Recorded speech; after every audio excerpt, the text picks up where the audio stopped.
நான் Jackie Sekar, Jackie சினிமாஸ்க்காக ஸ்காட்லாந்திலேருந்து. ஒரு video ஒன்று நம்ம எஸ்எஸ் மியூசிக்கில் வந்து ஏஞ்சலினா வந்து விஷ்ணு விஷால் கூட ஒரு இன்டர்வியூ பண்ணியிருந்தாங்க. ரொம்ப நல்லா இருந்தது. ரொம்ப யதார்த்தமாகவும் வலி வேதனைகளை மிக அழகாக வந்து விஷ்ணு விஷால் வந்து பேசியிருந்தார். ரொம்ப நல்ல இன்டர்வியூ. அதில் வந்து அவர் என்ன சொன்னார்னா, நாம் வந்து ரொம்ப பார்த்து பார்த்து எல்லாருக்கும் நிறைய ஹெல்ப் பண்ணுவோம். ஆனால் நம்மளுக்கு அப்படியான விஷயங்களை வந்து யாருமே செய்ய மாட்டாங்க. அட்லீஸ்ட் ஒரு வேர்டு கூட வந்து நம்மளுக்காக பேச மாட்டாங்க. அப்படின்றத சொல்லும்போது எனக்கு ரொம்ப கனெக்ட் ஆச்சு. நான் நிறைய பேருக்கு நிறைய விஷயங்கள் பண்ணியிருக்கேன், போயிருக்கேன். ஆனால் நம்மள வந்து எந்த இடத்துலையுமே வந்து ஒரு ஒரு வார்த்தை கூட அதை சொல்லவே மாட்டாங்க. ஆனால் நான் என்ன செய்வேன்னா, எனக்கு ஒரு நீங்கள் சின்னதாக ஒரு உதவி பண்ணால் கூட நான் வந்து அதை ரெஜிஸ்டர் பண்ணிகிட்டே இருப்பேன். இவங்களால தான் இது நடந்தது, இவங்களால தான் அது நடந்தது அப்படின்றத நான் சொல்லிக்கிட்டே இருப்பேன். ஆனால் நிறைய பேர் தங்களுக்கு கிடைச்ச உதவிகளையோ இல்லை தங்களுக்கு கொடுத்த முக்கியத்தையோ அவங்க வந்து ஒரு டேக் இட் ஃபார் கிராண்டடாக எடுத்துக்கிறாங்க அப்படின்றதும் அது குறித்தான ஒரு வீடியோ தான் இந்த எபிசோடில் நம்ம பேச போகிறோம். ஸோ விரிவான ஒரு பார்வைக்கு stay tuned with as.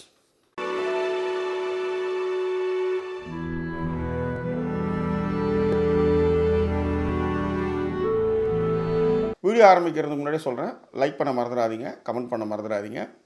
So Vishnu Vishal, come to the point. அவர் என்ன சொல்கிறாருன்னா, நாம் வந்து ஒரு சிலருக்கு செய்யக்கூடிய உதவிகள் அவங்க அதை கேட்கலனாலும் நம்ம செய்வோம். ஓவராலாக என்னத்துக்காக நம்ம செய்கிறோன்னா, ஒரு படம் நல்லா இருக்கணும் அப்படின்றதுக்காக நம்ம செய்கிறோம். ஆனால் அவர்கள் அந்த உதவிகளை பெற்றுக்கொண்டு கைமாறாக ஒரு வார்த்தை கூட பொதுவெளியில் தன்னுடைய பெயர் உச்சரித்ததே இல்லை அப்படின்றது தான் விஷ்ணு விஷாலுடைய ஸ்டேட்மெண்ட். அவர் என்ன சொல்கிறாருன்னா, இந்த 9 படங்கள் நான் பண்ணியிருக்கேன். ஆனால் இந்த 9 படங்கள்லேயும் என் கூட நடித்த சக நடிகர்கள் நான் ரொம்ப ப்ரைஸ் பண்ணியிருக்கேன். உதாரணத்துக்கு இந்த ராட்சசன் படத்தில் வந்து வில்லன் கேரக்டருக்கு வந்து ஒரு முக்கியத்துவம் கொடுக்கணும் அப்படின்றதுக்காக ஒரு 10 லட்ச ரூபா என் சம்பளத்தை வந்து குறைச்சிக்கிட்டுலாம் வந்து ராட்சசனுடைய வில்லனை வந்து ஒரு என்ன சொல்கிறது, ஓரளவுக்கு வந்து அவருக்கு வந்து பாராட்டு விழா அந்த மாதிரியான விஷயங்களை நிறைய பண்ணோம். ஆனால் அந்த வில்லன் கேரக்டர் வந்து ஒரு இடத்துல கூட என்னுடைய பெயரை வந்து உச்சரிக்கலை. அப்போ அவர் சொல்கிறார், 24/7 என்னை வந்து என் பேச்சை வந்து பேசணுன்னோ இல்லை என்னுடைய கருத்துக்களை சொல்லணுன்னோ இல்லை என்னை பற்றி பேசணும்னு நான் எதிர்பார்க்கல. ஆனால் ஒரு சில இடங்களில் அந்த வார்த்தைகளை பேசியிருக்கலாம், என்னை பற்றி 2 வார்த்தை சொல்லியிருக்கலாம். இப்போ உதாரணத்துக்கு என்ன எடுத்துக்காங்க, நான் வந்து சூரி, முனிஷ்காந்த்லாம் வந்து எல்லாம் நடிச்சிருக்காங்க அப்படின்னு சொல்கிறதுலேருந்து, இப்போ கட்டா குஸ்தி 2ல் கூட பார்த்தீங்கன்னா ஐஸ்வர்யா லட்சுமி வந்து ஃபஸ்ட் கிளாஸாக பண்ணியிருக்காங்க. ஹீரோயினாக அவங்க தான் வந்து மெயின் கேரக்டரு, அந்த படத்துடைய பில்லரே அவங்க தான். அந்த மாதிரி நான் வந்து எல்லாரை பற்றியும் நான் பேசியிருக்கேன். ஆனால் பேச வேண்டிய இடங்களில் கூட என்னை பற்றி ஒரு வார்த்தை கூட அவங்க பேசலைன்றது எனக்கு மிகப்பெரிய வருத்தம். அது வந்து இந்த 40 ஆண்டு காலத்தில் எனக்கு இது வந்து ரொம்ப லேட்டாக கற்றுக்கிட்டேன் அப்படின்னு அவர் சொன்னார். எனக்கு இது மாதிரி நிறைய விஷயங்கள் நிகழ்ந்திருக்கு. இப்போ உதாரணத்துக்கு பிறந்தநாள் வாழ்த்துக்களை வந்து நான் வந்து நிறைய பேருக்கு எழுதியிருக்கேன். எஃபியில் என்னை ஃபாலோ பண்ணுறவங்க நிறைய பேருக்கு தெரியும். அதுக்காக நேர மெனக்கெடல்கள் அந்த கடந்த காலங்களை நினச்சி பார்த்து ஒவ்வொரு விஷயமாக வந்து இன்க்ளூட் பண்ணி அதை எழுதியிருப்போம். ஆனால் இப்போ நம்மளுக்கு ஒரு பர்த்டேவோ இல்லை மற்ற விஷயங்களோ வரும்போது நம்மளுக்கும் அவங்களும் சம்மந்தமே இல்லாத மாதிரி இருப்பாங்க. அதில் என்னென்ன கொடுமை என்னென்னா, அவங்களுக்கு சம்மந்தமே இல்லாத, அவங்களுக்கு எதுவுமே செய்யாத ஆளுங்கள்லாம் வந்து முன்னிலைப்படுத்தி ஃபோட்டோ ஷேர் பண்ணுறது, வீடியோ ஷேர் பண்ணுறது, அந்த மாதிரி விஷயங்கள்லாம் நடக்கிறப்ப ரொம்ப கஷ்டமாக இருக்கும். ஆனால் இந்த ஒரு பேசிக் கூட உங்களுக்கு தெரியலல்ல, அப்போ அதை நான் உங்களுக்கு கற்றுக் கொடுக்குறேன்ற மாதிரியும் அந்த மாதிரியான விஷயங்களில் வந்து நான் வந்து ரொம்பவும் காஷியஸாக இருக்க ஆரம்பித்தேன். இப்போ உதாரணத்துக்கு நல்ல விஷயங்கள் நடக்குதுன்னா திரும்ப திரும்ப நல்ல விஷயங்களை பேசிக்கிட்டே இருக்கும்போது நல்ல விஷயங்கள் நடக்கும்னு சொல்கிறோம். ஆனால் இதே விஷயத்த ஒருத்தன் டேக் இட் ஃபார் கிராண்டடாக எடுத்துக்கிறான்னு வச்சுக்கோ, அப்போ நம்ம எப்படி அவங்க திரும்ப திரும்ப அதை செஞ்சிட்ருப்போம்? எல்லாமே வாழ்க்கையை வந்து கொடுத்து பெறுதல் தான். அன்போ காதலோ காமமோ கொடுத்து பெறுதல் தான். அந்த இடத்துல நீங்கள் வந்து நொண்டி அடிக்கிறீங்க. அந்த இடத்துல உங்களால் வந்து ஒரு விஷயத்தை செய்ய முடியலைன்னா அப்புறம் எதுக்கு நீங்கள்? நான் எப்போ அதை வந்து ரியலைஸ் பண்ணேன்னா, இந்த ஜென்சி அண்ட் இந்த மைண்ட் செட்டு, இந்த பீப்புள் இதெல்லாம் எங்கே நான் ரியலைஸ் பண்ணேன்னா, நாம் நடந்து போனோம், இதே மாதிரி ஒருத்தன் நடந்து போகிறான், அப்போ அவனுக்கு வந்து நம்ம உதவி பண்ணுறோம் அப்படின்னு லிஃப்ட் கொடுக்குறோம். ஒன்றும் இல்லை, ஒரு குட்டி பையன் ஸ்கூலுக்கு போகும்போது பண்ணிட்டுட்டேன்னு நினைக்கிறேன், லிஃப்ட் கேட்டான்.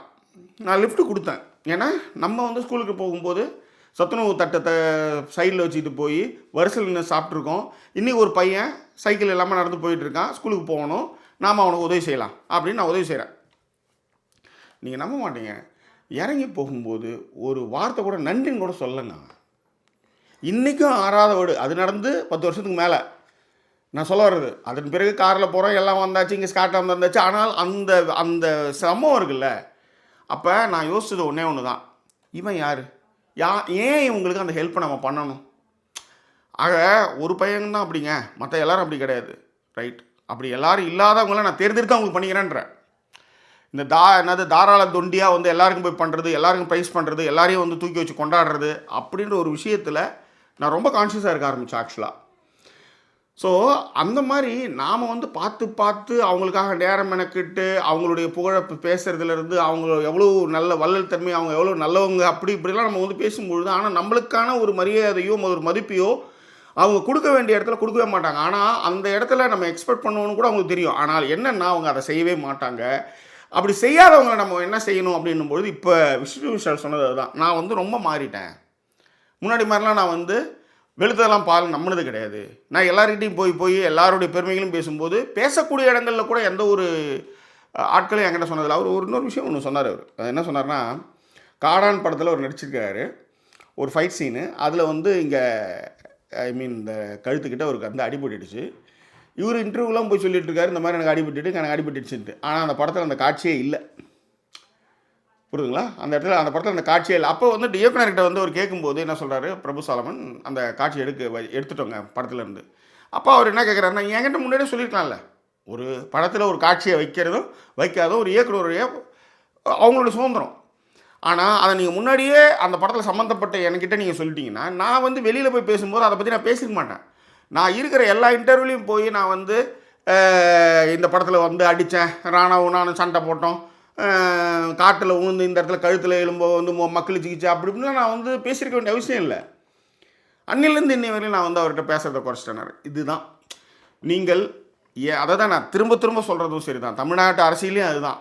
நீங்கள் எதிராளி என்ன ஆயுதத்தை எடுக்கிறானோ அதே ஆயுதத்தை நீங்கள் எடுக்கும்பொழுது தான் உங்களுக்கு வந்து அதில் வந்து சாத்தியமாகும். எதிராளி எடுக்கிற ஆயுதத்தையே நீங்கள் எடுக்காமல் நாகரிக அரசியல் பண்ணிங்கன்னா அவ்வளோதான், முடிஞ்சுது.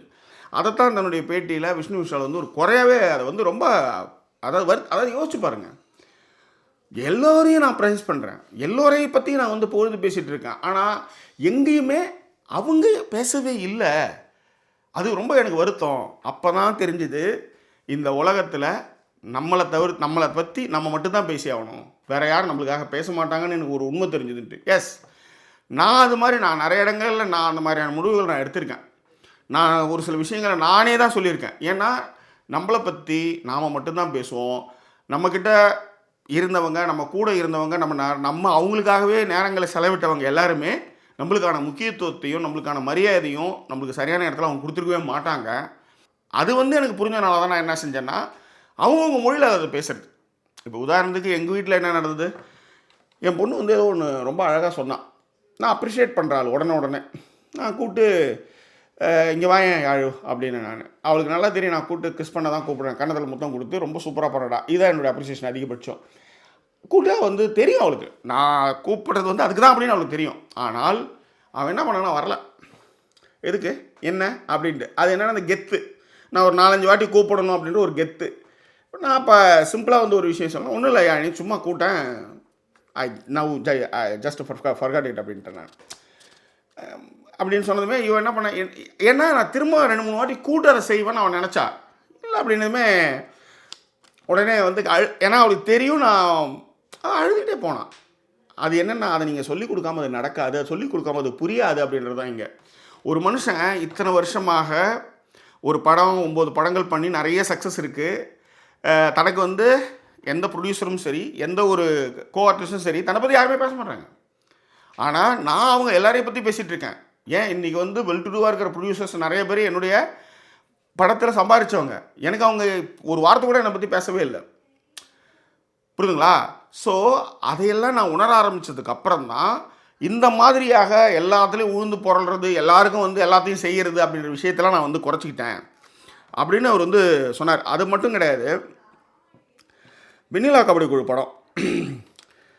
ஸோ 27 நாள் வந்து அவருக்கு வந்து பெயின். அவர் வந்து ஃபஸ்ட்டு நாள் ஷூட்டிங்லேயே வந்து பார்த்தீங்கன்னா காலில் வந்து ஒரு கபடி பிளேயர் வந்து முதச்சிட்டார் போல இருக்குது. செம பெயின். ஏற்கனவே அவர் கிரிக்கெட் விளையாடி ஏர்லைன் கிராக்கு அது இதுன்னு போய் ரெஸ்ட் எடுத்து நிறைய சர்ஜரிஸ் அந்த மாதிரிலாம் இருந்ததுனால கிரிக்கெட்டை முழுகிட்டு அப்புறம் சினிமாவுக்கு வராரு. சினிமாவில் ஃபஸ்ட்டு படம் வெண்ணிலா கபடி குழுவில் வந்து இந்த மாதிரி வந்து நடந்துருச்சு.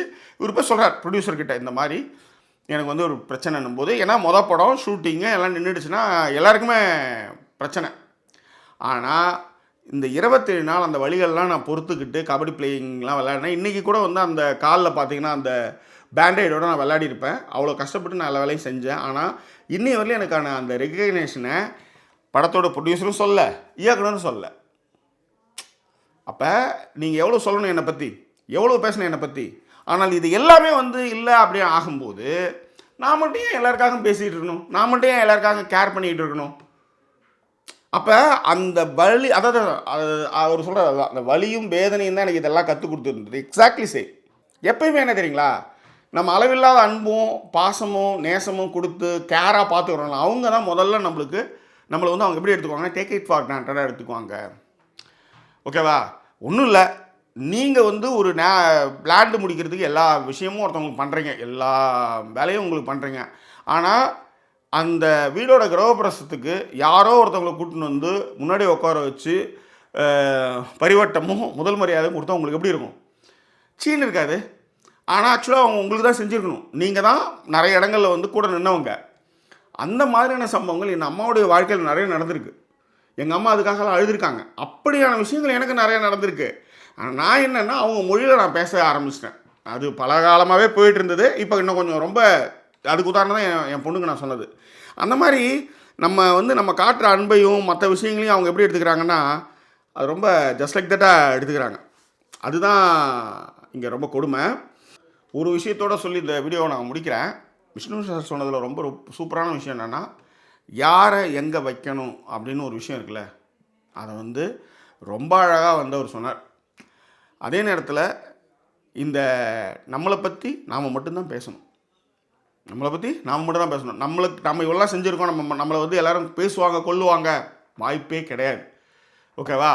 ஸோ இதை புரிந்து கொள்ளும் பொழுது இன்னும் வந்து உங்களுக்கு வந்து தேவையில்லாத எதிர்பார்ப்புகளை நீங்கள் ஏமாற்றங்களையும் எதிர்பார்ப்புகளையும் குறைச்சிக்கும் பொழுது பீஸ்ஃபுல்லாக நாங்கள் அவங்களால வந்து ட்ராவல் பண்ணி போக முடியும். நீங்கள் இதை உங்கள் நட்பு வட்டத்தில், உங்கள் அலுவலகத்தில், எல்லா இடத்துலையுமே நீங்கள் பார்க்கலாம்.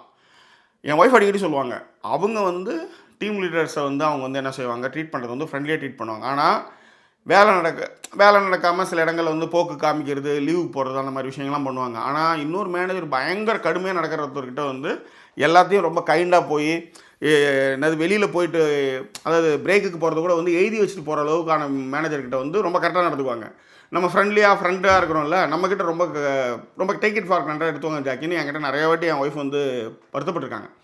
ஸோ அதனால் என்னென்னா, நம்மளை தான் பார்த்துக்கணும், நமக்காக யாருமே கிடையாது. அது மட்டும் இல்லை, யாருக்கு என்ன செய்யணும், எப்படி செய்யணும் அப்படின்றதையும் அவங்க நம்மளுக்கு கற்றுக் கொடுப்பாங்க. அவ்வளோதான் மேட்ரு. ஸோ இவ்வளவு விஷயங்களும், அதாவது இத்தனை படங்களில் நான் இவ்வளோ பேரை பற்றி பேசியிருக்கேன். நான் என்னை பற்றி யாருமே பேசுனதில்லைன்னதும் 24/7 பேச சொல்ல, பேசுகிற இடத்துல கூட நான் என்னை பற்றி பேசலையே அப்படின்னும் போது நான் மட்டும் ஏன் அவங்களுக்காக பேசணும் அப்படின்றதும், அதிலிருந்து எனக்காக நான் பேசிகிட்டு இருக்கேன் அப்படின்றத வந்து அவர் சொன்னதும், இதுலேருந்து நம்ம கற்றுக்கூடிய விஷயம் இதே ஒன்று தான். ஒரு இடத்துல இப்படி ஒரு விஷயம் நடக்குது அப்படின்னும் பொழுது அழகாக அவர் சொன்னதில் எனக்கு ரொம்ப பிடிச்சது என்னென்னா, ஒரு சண்டை நடந்தால் நான் அதுக்கப்புறம் பேசவே மாட்டேன், நகர்ந்து போயிட்டே இருப்பேன். அதே மாதிரி தான் நானும். அப்படி ஒரு விஷயத்துக்கு ஆளாயிட்டேன்னா, நீ உங்ககிட்ட நான் என்ன பேசுறது, உங்ககிட்ட எத்திக்கல் கிடையாது, உங்ககிட்ட வந்து ஒரு விஷயமே இல்லை, போலித்தனங்கள் தான் நிறையா இருக்கும்போது எப்படி அது தொடரும்? அவ்வளோதான். ஸோ எனிவே அந்த இன்டர்வியூ ரொம்ப நல்லா இருந்தது. நீங்கள் கூட பாருங்கள், சூப்பராக இருந்தது. அனுபவமும் காயமும் ஏற்பட்டால் ஒழிய அப்படி ஒரு பேச்சு வந்து வரவே வராது. ஸோ வேறு என்ன, உங்கள் கருத்துக்களை பின்னங்களை தெரியப்படுத்துங்க. வேறொரு எபிசோடில் உங்களை நான் சந்திக்கிறேன். அதுவரை நன்றி கூறியோட விருது உங்கள் ஜாக்கி சேகர். நன்றி, வணக்கம்.